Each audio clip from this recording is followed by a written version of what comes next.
Bien, hermanos, buenas noches. Feliz sábado para todos. Bienvenidos al lugar de reunión. Vamos a iniciar, hermanos, o a proseguir, mejor dicho, esta serie de las fiestas solemnes de Yahweh. Hoy vamos a tocar el tema de las trompetas.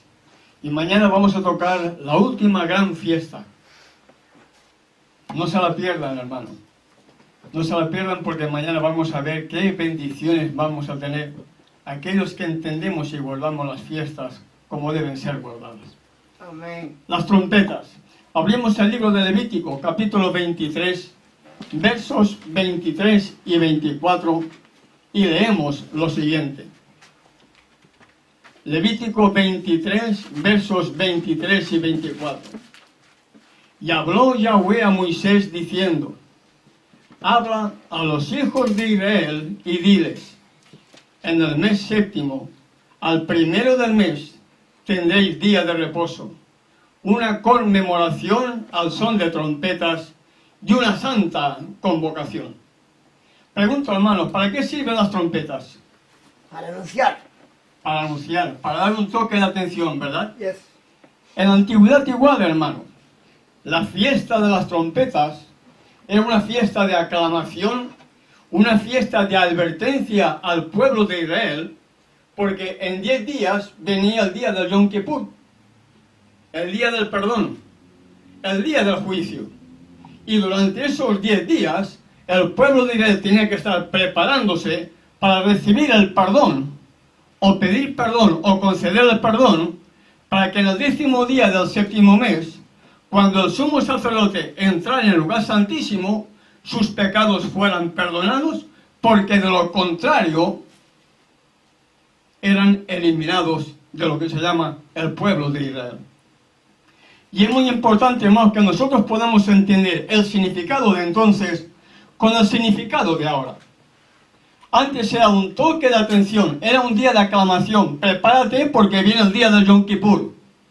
Prepárate porque viene el día del perdón. Prepárate porque viene el día de expiación. Y ustedes quizá preguntarán o pensarán: ¿y qué tiene que ver la fiesta de las trompetas ahora? ¿Qué tendrá que ver? Mucho, hermano. Mucho, porque la fiesta de las trompetas era una fiesta de aclamación. Prepárate porque viene el día del perdón. ¿Acaso nosotros no tenemos un mensaje que dar para preparar al mundo porque viene el día del juicio? Sí, hermano. Antes el pueblo de Israel por 10 días tenía que prepararse para el juicio. Hoy nosotros tenemos que estar preparados para que después de haber recibido lo que hemos recibido, poder proclamar al mundo el último mensaje de amor y de misericordia, para poder preparar al Salvador, un pueblo bien dispuesto para recibirle. Hay varios versos que hallamos en la Escritura donde nos indican la responsabilidad que recae sobre cada uno de nosotros para poder comprender el tema de las trompetas y poder enseñar y preparar al Salvador, un pueblo bien dispuesto para recibirle. Isaías capítulo 58, verso 1, que nos dice: clama a voz en cuello, no te detengas, alza tu voz como trompeta y anuncia a mi pueblo su rebelión y a la casa de Jacob su pecado. Un mensaje que tiene que ser dado, ¿dónde en primer lugar? A la casa. Al pueblo, en la casa. ¿Por dónde tenía que empezar la predicación de las buenas nuevas del Evangelio eterno después que los apóstoles recibieron el Pentecostés? Jerusalén. ¿En la lluvia temprana? ¿En Jerusalén? Nosotros igual, hermano. El mensaje tiene que empezar por casa, por aquellos que decimos que conocemos la verdad. Así como los apóstoles recibieron la comisión: y predicaréis en primer lugar en Jerusalén, en Judea, en Samaria y hasta lo último de la tierra, nosotros igual. En primer lugar, en la casa, en el pueblo, y después en los diferentes lugares donde el Creador permita que este mensaje tenga que ser dado. Pero primero comienza por la casa. Amén. ¿Y por qué comienza primero con nosotros? Porque por ahí comienza. Porque el juicio comienza primero con nosotros. Yes. Si el juicio comienza primero con nosotros, el mensaje, hermana Lupita, debe darse en primer lugar Con a la casa. nosotros. Amén. Y el que quiera escuchar, escuchará. Que no. Y el que no quiera escuchar, pues no escuchará. Amén. Pasó antes y pasará ahora. Y seguirá pasando hasta que termine el tiempo de gracia. Clama a voz en cuello.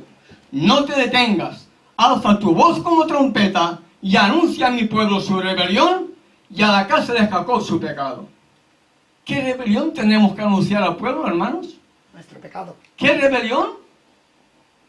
¿Acaso no hemos abandonado la gran mayoría todas aquellas enseñanzas que recibieron nuestros pioneros y ahora están enseñando otro evangelio diferente? ¿No es eso rebelión? Yes. ¿No pasó con lo mismo con Israel antaño? Yes. Ellos recibieron todo por mediación de Moisés como mediador. Y sin embargo, murió Moisés, murió Josué, murió toda aquella generación y el pueblo de Israel comenzó la apostasía. Y en este tiempo igual, porque la historia se repite, hermano. Hay que anunciar al pueblo la rebelión y a la casa de Jacob su pecado, llamando al pecado por su nombre. Y a veces eso sí que cuesta. O es difícil porque no todo el mundo está dispuesto a escuchar que estamos errados, que estamos equivocados. En Joel capítulo 2, verso 1, ¿qué nos dice? Tocad trompeta, ¿dónde? Sión. En Sion. Amén. ¿Quién es Sion? El pueblo de Israel. ¿Quién es Sion hoy? Nosotros. Nosotros. Nosotros. Tocad trompeta, ¿dónde? En nosotros. Tocad trompeta en Sion. Dad alarma en mi santo monte. Tiemblen todos los moradores de la tierra. ¿Por qué, hermanos? Porque viene el día de Yahweh, que está cercano. Aleluya. ¿Entienden? Amén. Y antes de que venga el día de Yahweh, como estudiantes de la Escritura, sabemos que viene un juicio. Fuego. Y tenemos que estar listos para comparecer en el juicio. ¿Cuándo vamos a ser juzgados? Nadie lo sabe. Nadie lo sabe. Por lo tanto, debemos estar viviendo a la altura de la luz que hemos conocido. ¿Entienden? Amén. Tocad trompeta en Sion. Dad alarma en mi santo monte.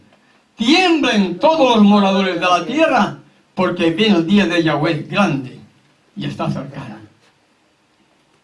¿Entienden, hermano?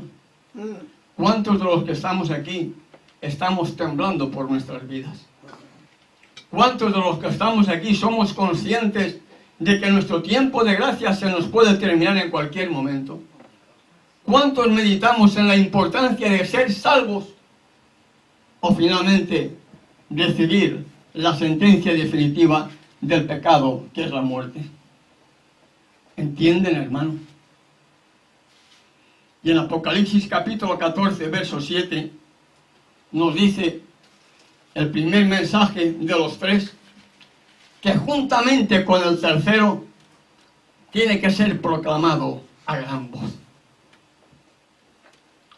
Y no podemos tener miedo a proclamar este mensaje, porque dice que tiene que ser proclamado a gran voz, diciendo: temed a Yahweh y dadle gloria, porque la hora de su juicio ha llegado, y adorad a aquel que hizo el cielo, la tierra, el mar y las fuentes de las aguas. ¿Qué es lo que nos anuncia este primer mensaje de los tres, hermanos? ¿Qué es lo que nos anuncia en primer lugar? Temor. El juicio. Temor. La hora de su juicio ha llegado. ¿Y a cuántos tenemos que adorar? A dos. Temed a Yahweh y dadle gloria, porque la hora de su juicio ha llegado, y adorad a aquel que hizo el cielo, la tierra, el mar y las fuentes de las aguas. Yeshua. ¿Será por eso que la iglesia ya no predica estos mensajes? Porque de predicarlos muchos se darían cuenta que está hablando solamente de dos y no de tres. Hable, varón. ¿Será por eso que la iglesia calla y ya no predica el mensaje? Porque muchos despertarían al oír que solamente está haciendo referencia a dos, al Padre y al Hijo, y para nada aparece un tercer Dios, Espíritu Santo. ¿Entienden, hermano?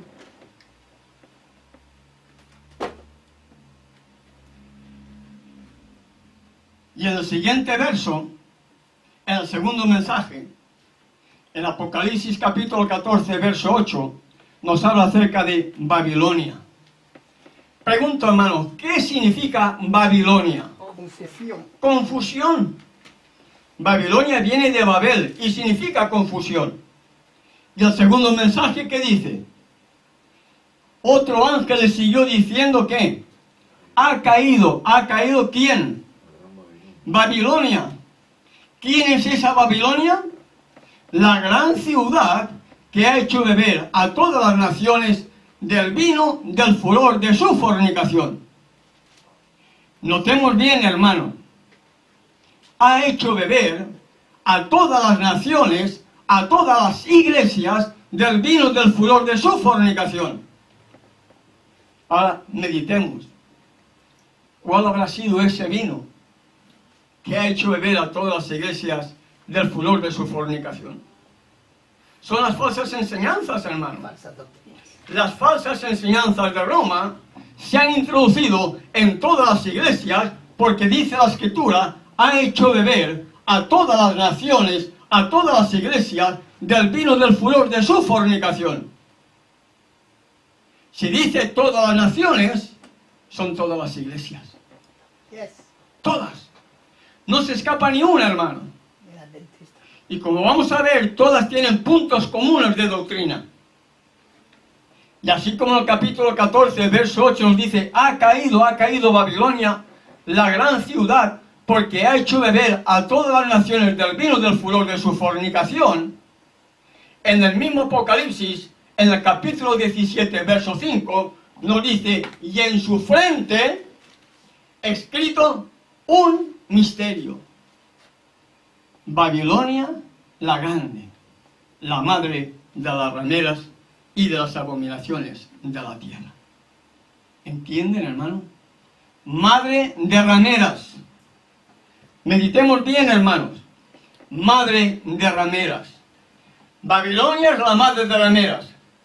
Ahora yo pregunto, ¿quién o quiénes son las otras rameras? Las hijas protestantes. Sus hijitas ¿Quién protestantes. o quiénes son las rameras? Sus hijitas. Porque si es madre de rameras, es porque tiene hijas que son rameras también. Y son todas aquellas iglesias Que salieron del que tienen protestantismo. puntos comunes de doctrina con la Iglesia Católica Apostólica Romana. Y que salieron de ¿Cuáles son esos puntos comunes de doctrina?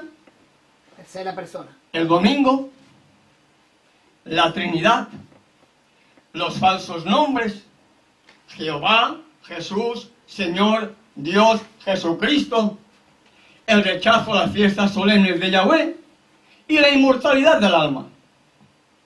Eso es lo que cree el protestantismo apóstata. El mundo protestante cree en esos puntos comunes de doctrina que tienen con la Iglesia Católica Apostólica Romana. Ahora yo pregunto, ¿podrán llamarse esas organizaciones religiosas protestantes? No, No. no hay protesta. ¿Dejaron de protestar? No hay protesta. ¿Dejaron de protestar? Se acabó. Ahora usan el nombre de protestante, pero siguen con las mismas enseñanzas de la Iglesia Católica Apostólica Romana. ¿Entienden, hermano? Esos puntos comunes de doctrina son las que tiene el mundo protestante. Pero ahora veamos, hermano, cuáles son los puntos comunes de doctrina que tiene la Iglesia Adventista del Séptimo Día, lamentablemente. Así como el Israel de antaño fue levantado para ser una luz en medio de un mundo en tinieblas, Salomón dice que la historia se repite y la Iglesia Adventista dejó de ser lo que fue llamada a ser para convertirse, a pesar de que pocos quieran aceptarlo, en una hija más de esa madre de las rameras. ¿Por qué? Porque tiene puntos comunes de doctrina con la Iglesia Católica Apostólica Romana. ¿Cuáles son esos puntos comunes de doctrina? La Trinidad, los falsos nombres, el rechazo a las fiestas solemnes. Y lo que me sorprende es los falsos nombres, porque si ellos estudiaron hebreo, ellos tienen que saber que no hay Trinidad y cuáles son los nombres restaurados de acuerdo al lenguaje y al idioma hebreo. Y si estudiaron hebreo, debieran de haber entendido también que las fiestas solemnes están vigentes todavía, porque es lo que el cuerno pequeño pensaría en cambiar para engañar al mundo entero. ¿Entienden, hermano? La Iglesia Adventista tiene puntos comunes de doctrina con la Iglesia Católica Apostólica Romana, cuando no debiera de haber ningún punto común en doctrina. Creo que fuiste tú, hermano Alex, que dijiste el domingo pasado, no deberíamos tener ningún punto común con la Iglesia Católica. Fuiste tú, ¿verdad? Entonces, ¿cuántos puntos comunes de doctrina tiene la Iglesia Adventista con la Iglesia Católica? 3 grandes. 3. Grandes. Y grandes. Reconocidos 3. Grandes. La Trinidad, los falsos nombres y el rechazo a las fiestas solemnes. Siguen llamando Jehová. Quitaron el nombre de Jehová en la Reina Valera de 2000 y pusieron Señor en lugar de Jehová.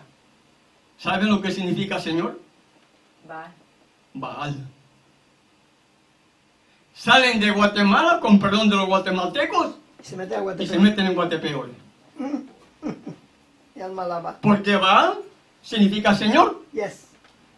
Jehová dice que no expresa nada.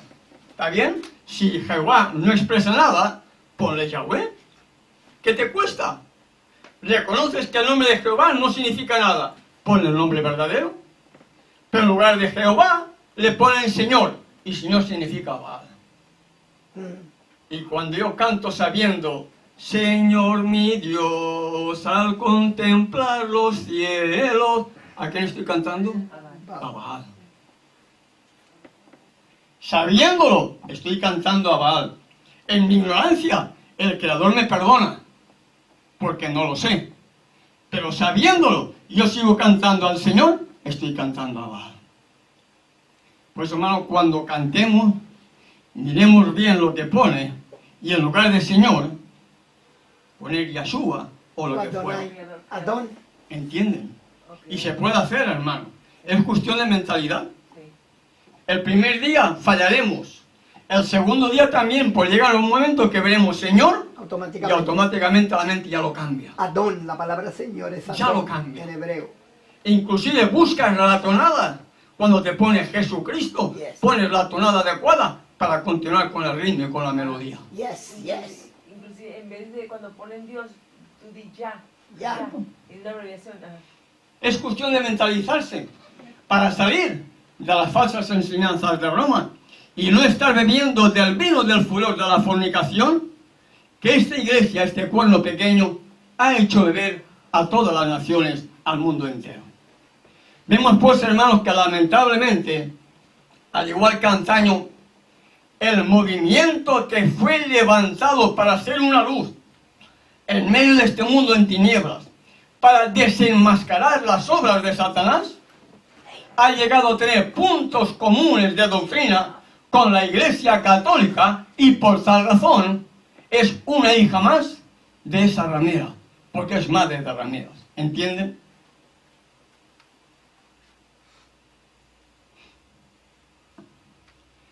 Trinidad, falsos nombres, rechazo de las fiestas solemnes. Y una de las cosas que el mundo protestante tenía en común con la Iglesia Católica era el domingo. ¿Verdad?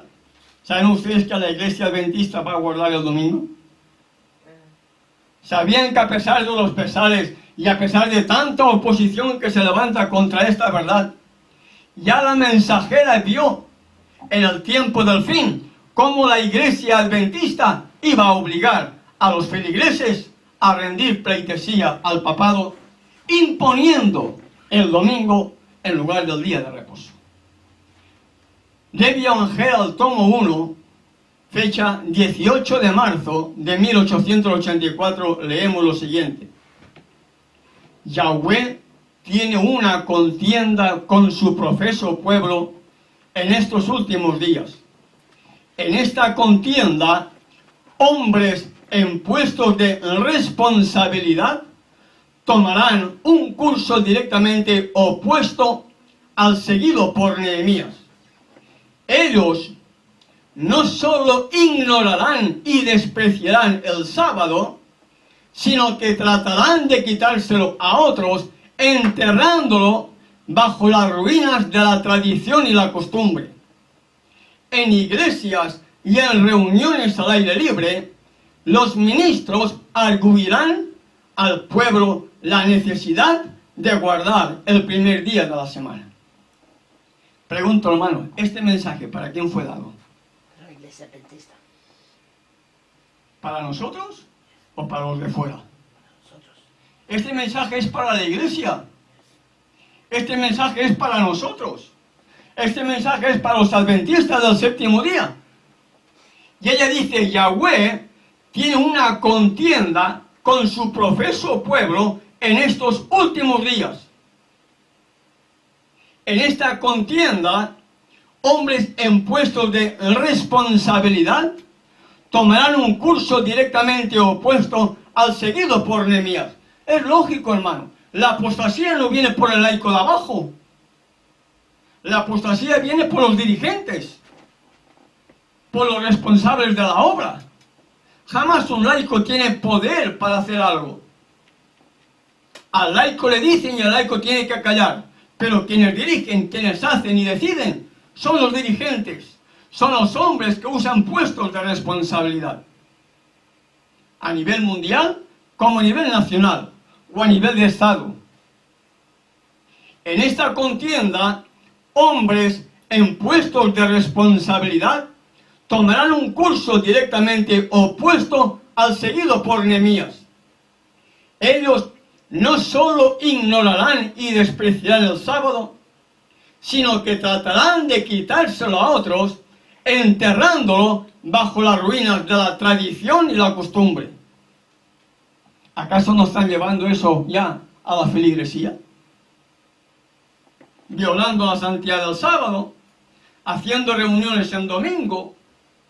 Poquito a poquito los están llevando ya para que mentalmente, cuando venga la realidad, la iglesia, la feligresía, no se percate de ese cambio y sigan rindiendo pleitesía al papado. En iglesias y en reuniones al aire libre, los ministros arguirán al pueblo la necesidad de guardar el primer día de la semana. Pregunto, hermano, ¿somos conscientes de que viene la ley dominical? Yes. Somos conscientes, ¿verdad? ¿Qué tiempo tardará? Un mes más. No lo sabemos. El mes que Pero viene. cuando el río suena, El mes que viene. agua está. lleva. El mes que viene. Cuando el río suena, agua lleva. Y estamos oyendo mucho acerca del nuevo orden mundial, del Día de la Familia, ¿verdad? Sí. Ley dominical. ¿Creen ustedes que cuando se imponga esas cosas, la iglesia va a hacer frente al Estado diciendo, no, hay que guardar el sábado? Se van con el Estado. ¿Quiénes dirán, no, hay que guardar el sábado? ¿Quiénes dirán que no? Los Elías del tiempo del fin. No la iglesia. La iglesia rendirá pleitesía a Roma, haciendo que la feligresía guarde el primer día de la semana en lugar del día de reposo, en lugar del sábado. Veamos otra cita, hermanos. Maranata, página 202. Maranata, página 202. La iglesia apóstata. ¿A quién está haciendo referencia ella? La misma iglesia. ¿no? ¿Cuál puede ser la iglesia apóstata? ¿Cuál fue la iglesia que recibió la verdad? Y al recibir la verdad, apostató de la verdad. Y ahora tiene puntos comunes con Roma. La iglesia. Permítanme que les diga, hermano, con todos los estudios que hemos podido realizar, y ustedes son conscientes, Elena G. de White, aún hasta el día de su muerte, nunca creyó en un Dios trinitario. Nunca. Y ella en el estudio exige o presenta, estimula a que el pueblo guarde las fiestas solemnes de Yahweh. Porque ella las guardaba, y dice perfectamente que Pablo, como un verdadero creyente, las guardó con todos aquellos hermanos en la fe. En cuanto al nombre, permítanme que le diga que Elena White sabía el nombre. Tenía que saberlo. Si fue profeta, Claro. tuvo que saber el nombre. No, de otra manera no era profeta. Otro factor, estando aquí en los Estados Unidos de Norteamérica, en sus días la Iglesia Católica no tenía tanto poder como tiene ahora a nivel mundial para controlar las ediciones de la Biblia. Y estoy convencido que en su época, ella y las versiones de aquella época en este país tenían versiones más o menos originales. No estaban tan adulteradas ni manipuladas como lo están ahora a nivel mundial. Y otro aspecto, hace años, no sé si aquí ya lo he contado, 8 o 9 años, vino a visitarme un hermano de Buenos Aires a mi casa, 1000 y pico de kilómetros. Bajaba de Mendoza, 800 kilómetros. Farga, ¿puedo estar en tu casa? Sí, hermano, ven. Y vino con otro hermano, ex pentecostal, que había leído los escritos de Ellen G. White y había convencido de que la iglesia adventista era la iglesia verdadera. Terminamos el estudio del sábado por la mañana. Y este hermano, que se llama Marcelo Adrián, me dice, hermano Farga, ¿me permite unos minutos? Sí, hermano, adelante. Y contó una experiencia de él. Dice que se puso en contacto con los fideicomisarios de los escritos de Ellen G. White. Y le pidió una cita. No recuerdo la cita que pidió.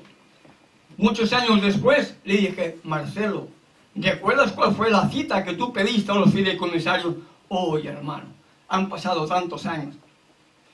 Pero ese hermano me decía, cuando yo pido la información a los fideicomisarios, recibo una carta por email respondiéndome a mi petición, pidiéndome el IPP de mi computadora. El IPP es el dominio de la computadora. Él dice, sorprendido, dudé en dar el IPP o no, pero me interesaba recibir la información. Y respondí y les di los datos de mi computadora que me pedían. En cierto día, abre la computadora Nada. y ve cómo había recibido la respuesta a esa petición. Mis hermanos, Ellen G. White sabía los nombres. Oh, yes. ¿Qué, hermano? Ellen G. White sabía los nombres. ¿Tienes copia? No, hermano. Cuando volví a abrir la computadora me la habían borrado. Yes. Me habían borrado el disco duro completo. ¿No sacaste una copia? Y si yo que iba a pensar que me lo iban a borrar. Pero hermanos, Ellen G. White sabía el nombre. Hermano Marcelo, no nos mientes. ¿Qué necesidad tengo de mentir, hermano? Si ella fue profeta, ella Tenía sabía que los saber lo nombres. que tenía. Yo lo vi. Yes. El problema es, no lo imprimí, porque jamás hubiera pensado que ellos me iban a eliminar el disco duro. ¿Entienden? Entonces, Ellen G. White nunca fue trinitaria hasta el día de su muerte, entendía los nombres, y además ella exhorta a la feligresía a que observen la fiesta solemne. Es más, hay una pregunta que me viene a la mente.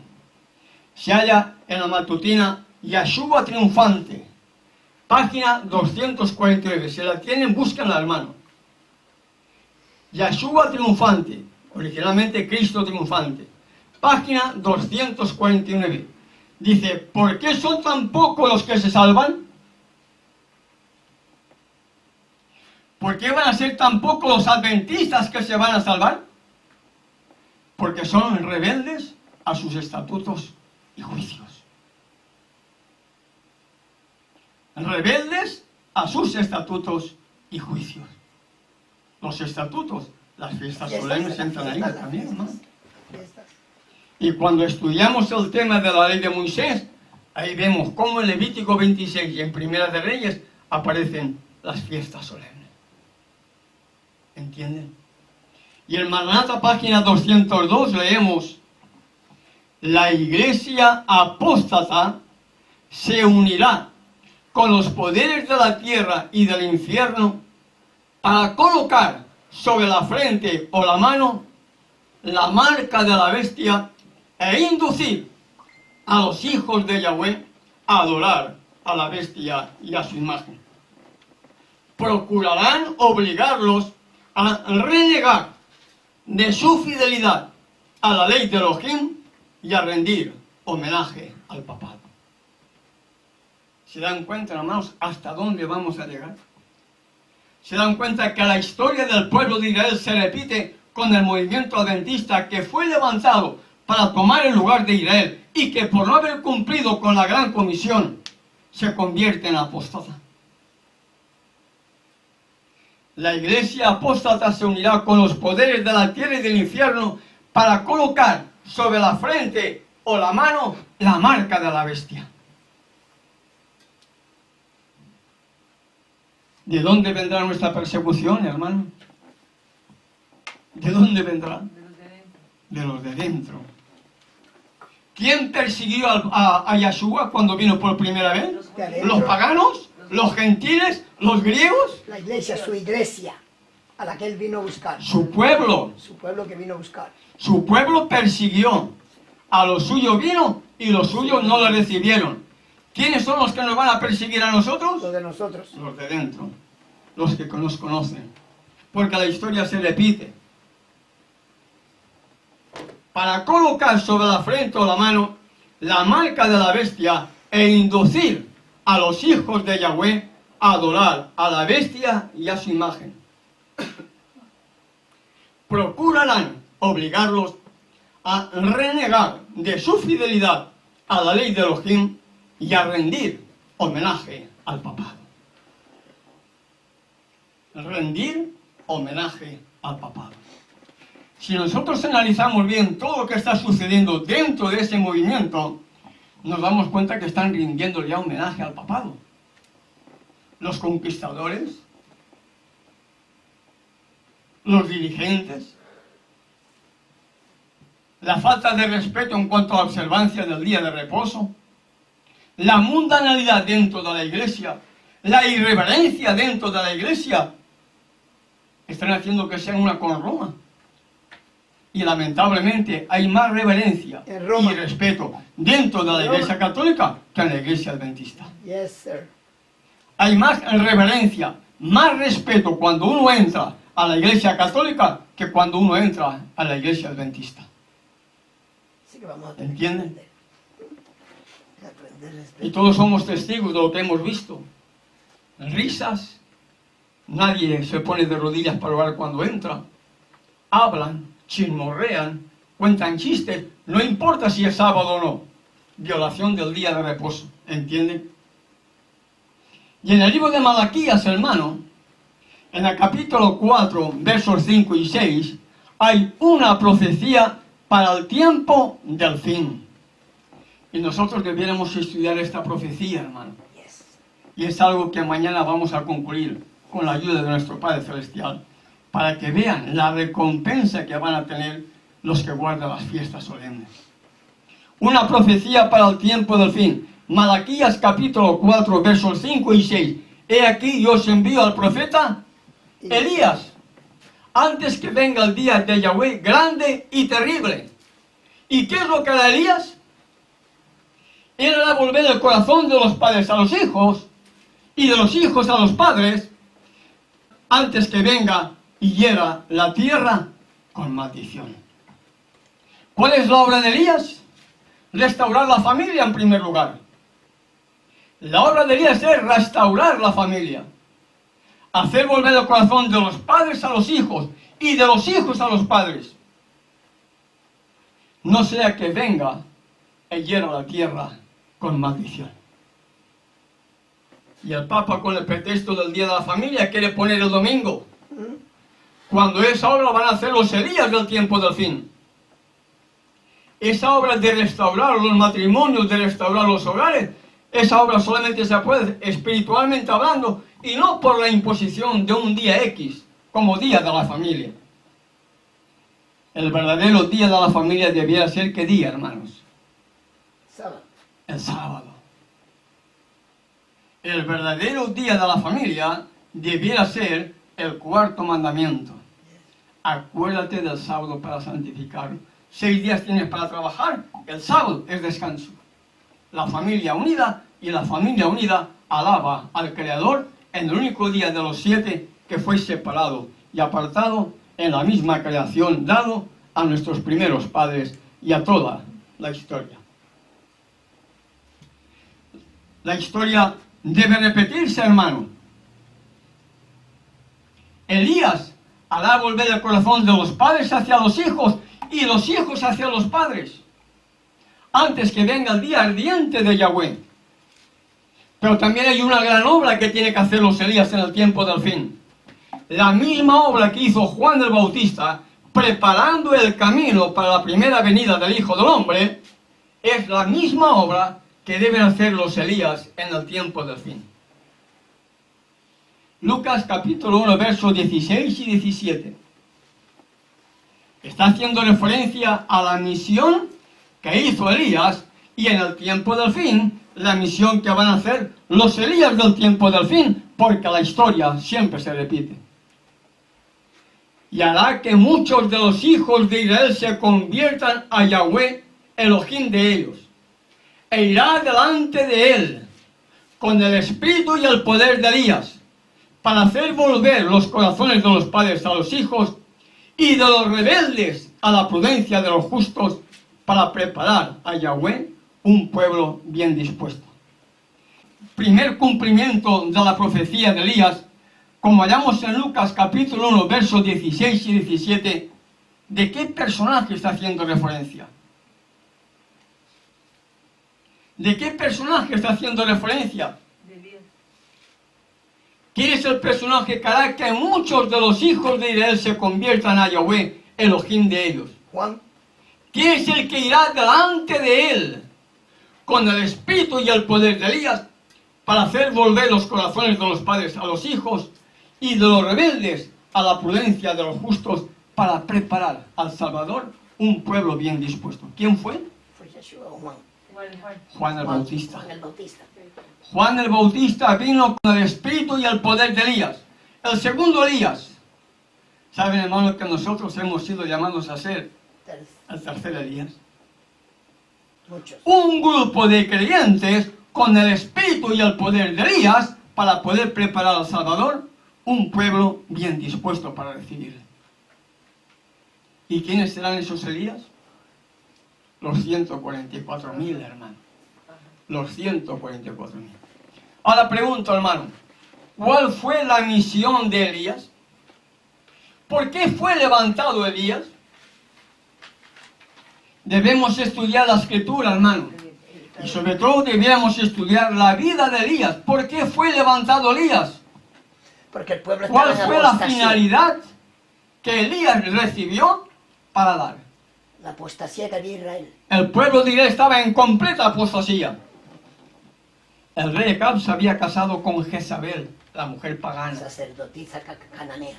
Mujer pagana. Sí. Había llevado al pueblo de Israel a la completa apostasía. Sirofenicia era. Por culpa de esa mezcla al casarse con yugo desigual. El pueblo de Israel estaba en su máximo apogeo de apostasía. Más grande, sí.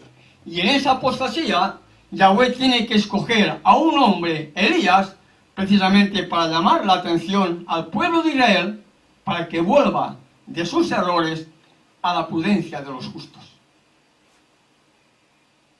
Y cuando Elías es llamado, se presenta ante el rey de Acab. Y nos dice allí Primera de Reyes, capítulo 17, verso 1. Hermano, Entonces Elías Tisbita, que era de los moradores de Galad, dijo a Acab: vive Yahweh Elohim de Israel, en cuya presencia estoy, que no habrá lluvia ni rocío en estos años, sino por mi palabra. Y Elías salió. sí, se fue. Y cuando Acab se da cuenta de lo que ha oído, Elías ya se había escapado. Elías ya se había ido. Que no habrá lluvia ni rocío en estos años, sino por mi palabra. ¿Cuántos años estuvo sin llover? 3 años. 10 años y medio. 3 años. ¿Cuántos años estuvo sin llover? Hermano Ángel, ¿cuántos años estuvo sin llover sobre Israel? Que la gente buscaba a Elías y Elías no lo encontraban.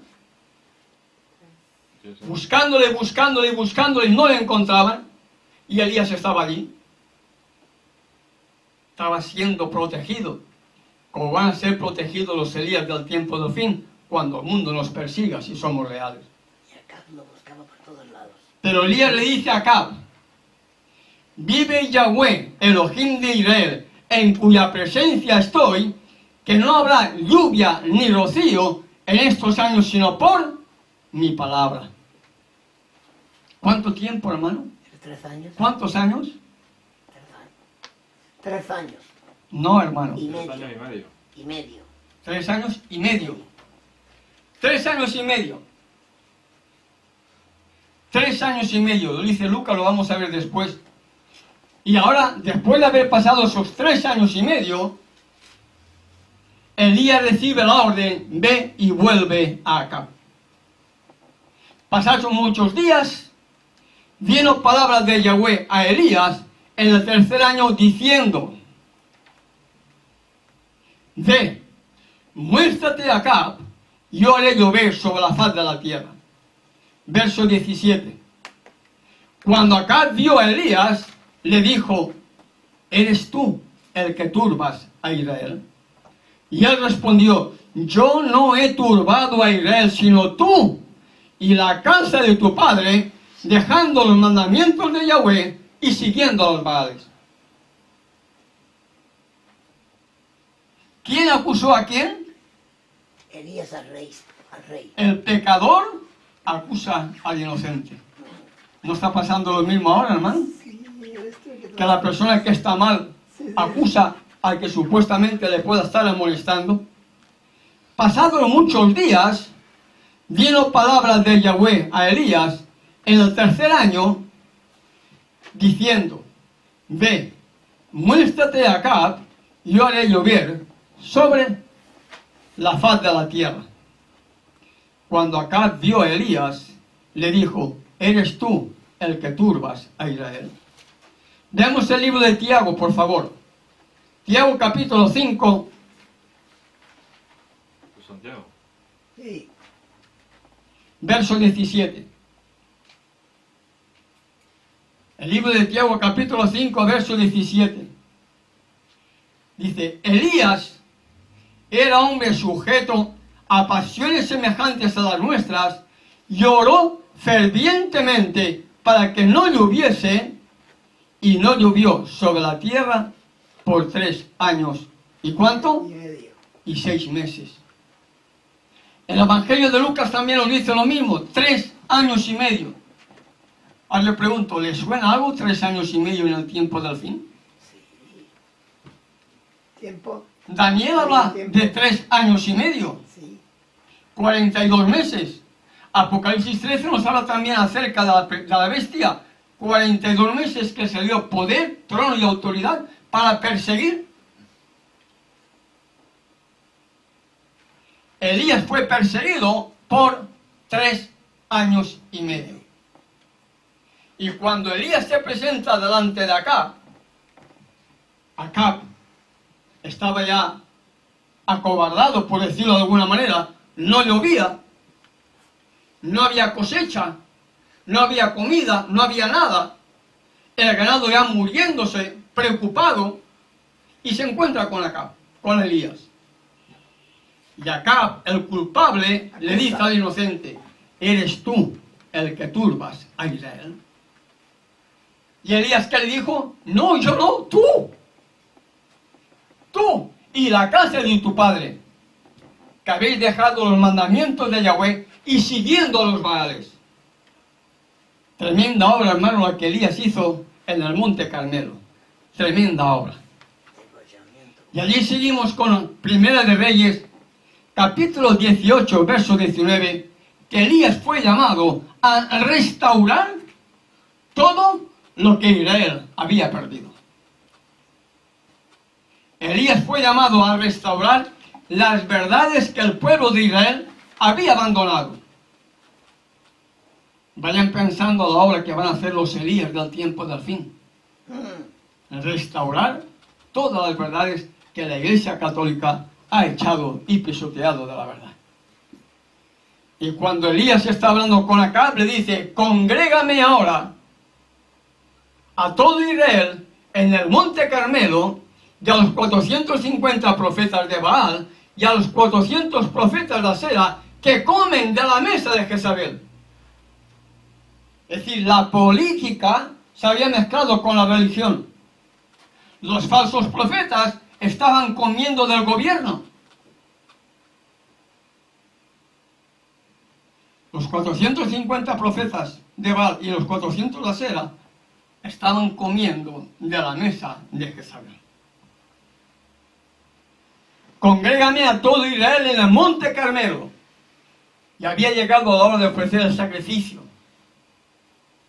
Para eso fue llamado Elías, para que el pueblo de Israel se congregara en un lugar estratégico como es el monte Carmelo. Como ellos eran más, 850 profetas de Baal y de Asera, y él solo, él dice, preparad vosotros el sacrificio.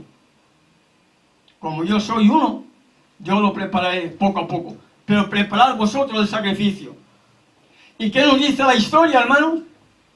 Que aquellos 450 profetas de Baal y los 400 de Asera, dice que danzaban, que gritaban, que se hacían sangre y clamando a Baal. Baal, respóndenos, Baal, respóndenos. Y Elías dice que se burlaba. Gritad en alta voz.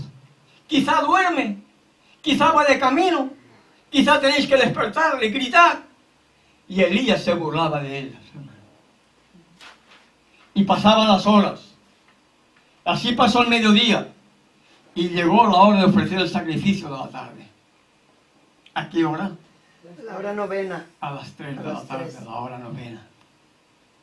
Y allí leemos, hermano, en el verso 21, y acercándose Elías a todo el pueblo dijo, ¿hasta cuándo claudicaréis vosotros entre dos pensamientos? Si Yahweh es Elohim, sabedlo, y si es Baal, id en pos de él. Y el pueblo no respondió palabra, hermano. La historia de Elías es evidente, hermano. Los profetas falsos no pudieron hacer que el altar prendiera fuego.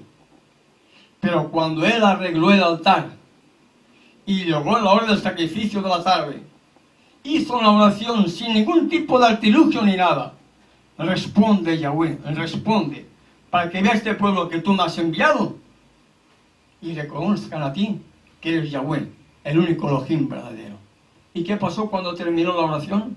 Fuego del cielo. Fuego del cielo, hermano. Lo que se había preparado, no había fósforo humano que pudiera prender fuego. Agua. Porque estaba todo lleno de agua, todo. Y el fuego lamió, el sacrificio lamió el agua, lamió todo. La piedra secó. Y el pueblo que dijo, Yahweh es el Elohim. Yahweh es el Elohim. ¿Y qué dijo Elías? Tomad a los falsos profetas Tráiganmelo. y degolladlos. Uno por uno. ¿Entienden? Tremenda obra, hermano. Estudiemos la vida de Elías. Estudiemos lo que hizo Elías en el monte Carmelo. Porque la historia se va a repetir, hermano. La historia se va a repetir. Con nosotros o sin nosotros, Yahweh va a levantar los Elías del tiempo del fin para restaurar las verdades que han sido pisoteadas y abandonadas. Para arrancar cuellos. Con nosotros Yes. o sin nosotros. Y para eso tenemos que conocer la historia de Elías para poder entender la verdad para ese tiempo del fin. Y hablando acerca de la trompeta, y hablando acerca de la obra que los Elías vamos a tener que hacer, porque yo quiero ser un Elías. Yo quiero ser un Elías, hermano. ¿Y ustedes quieren ser también un Elías? Yes. Sí, hermano. No debemos dudar. O somos o no somos. Sí, yo sigo pensando. Porque si no somos parte de los Elías y estamos vivos, quiere decir que posiblemente el tiempo de gracia para nosotros se nos haya terminado. ¿Entienden?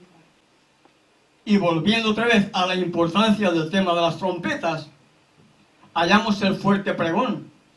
Un mensaje que debe ser dado a la iglesia y al mundo.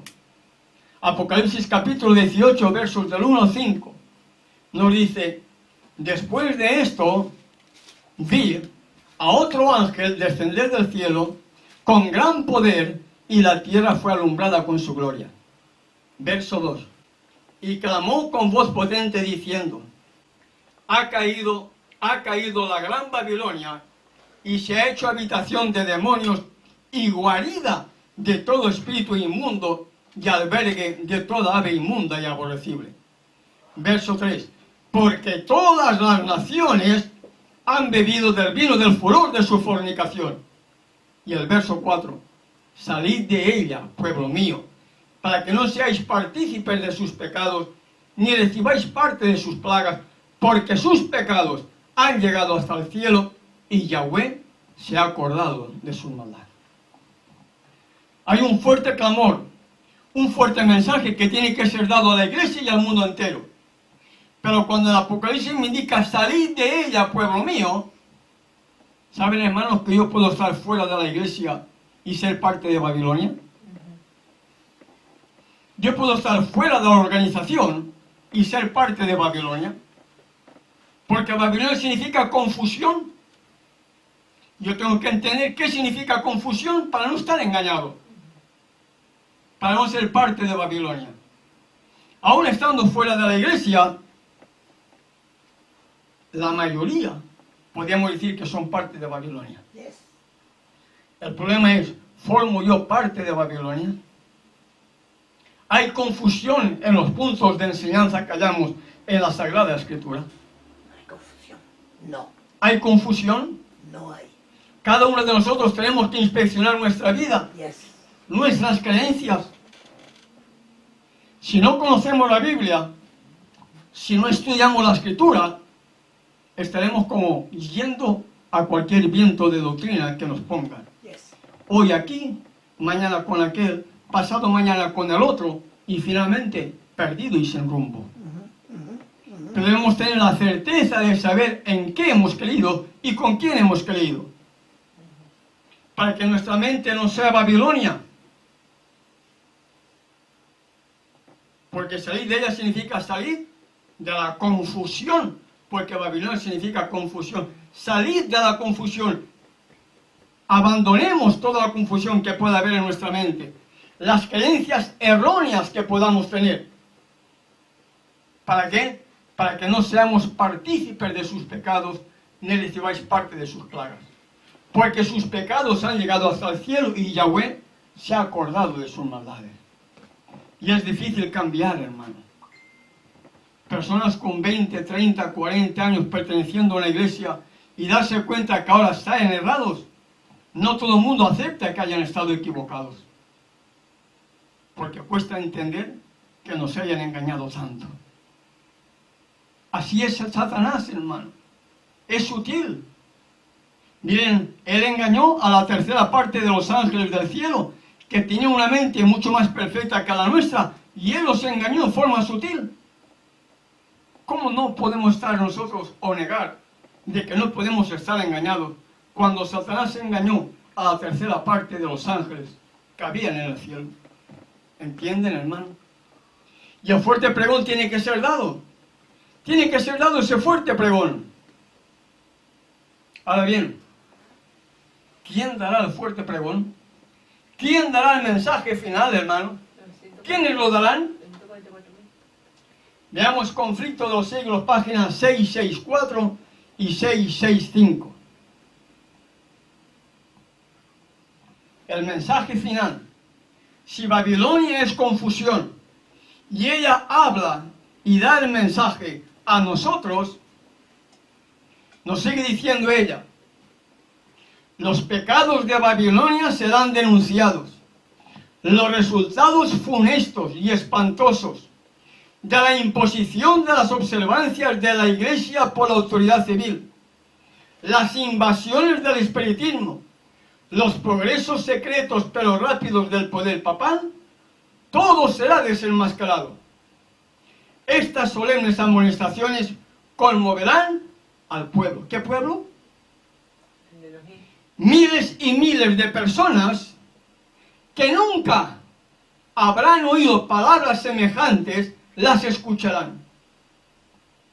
Sigue diciendo ella: admirados y confundidos oirán el testimonio de que Babilonia es la iglesia que cayó por sus errores y sus pecados, porque rechazó la verdad que le fue enviada del cielo.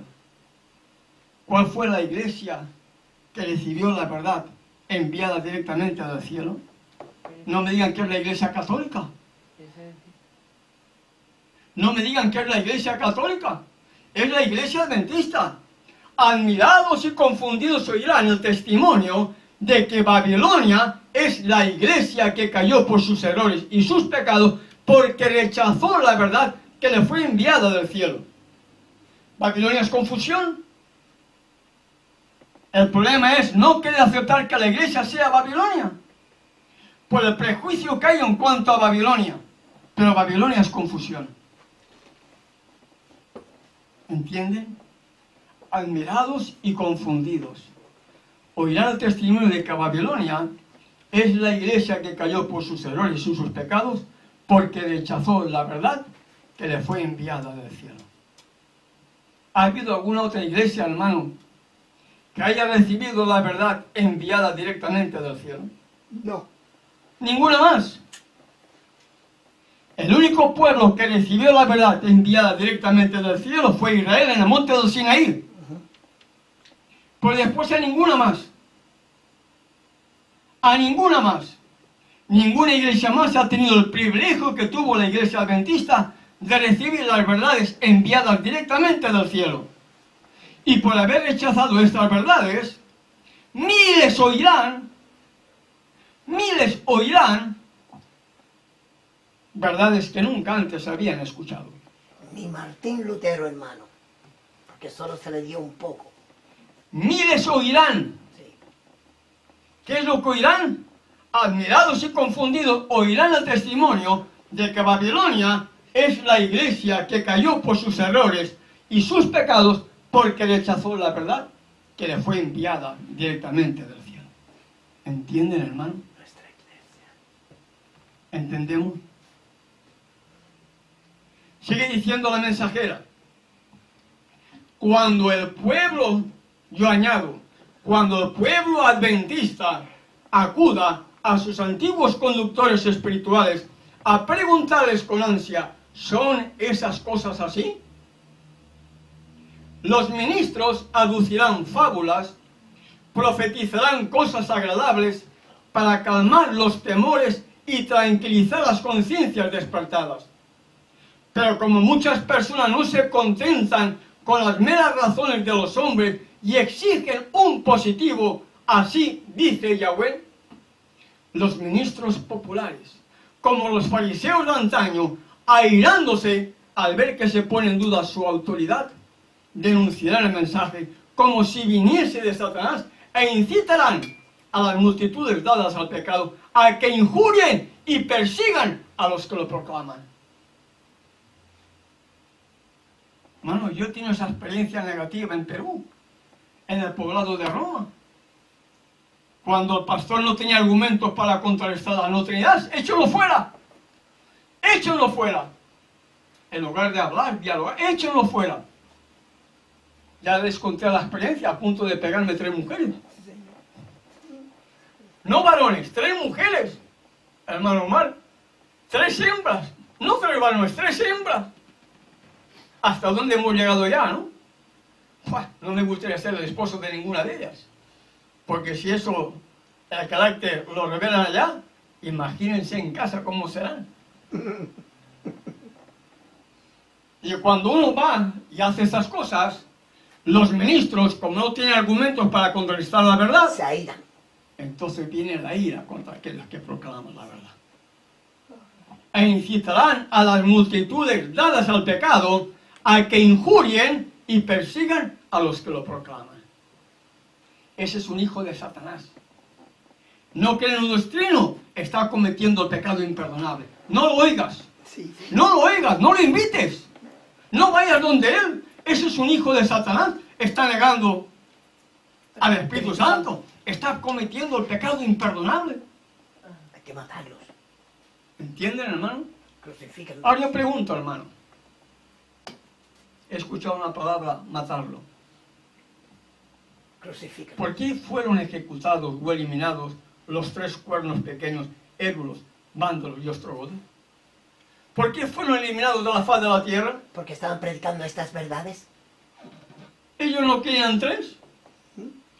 Ellos no creían en la Trinidad. Nunca. Y al no creer en la Trinidad, Satanás eliminó a los tres. Pero la profecía indicaba que tres cuernos pequeños tenían que ser eliminados. Para que en el cumplimiento de ella supiéramos que realmente el cuerno pequeño es la Iglesia Católica Apostólica Romana, que recibe del Imperio Romano el poder para continuar la obra de paganismo. ¿Entienden?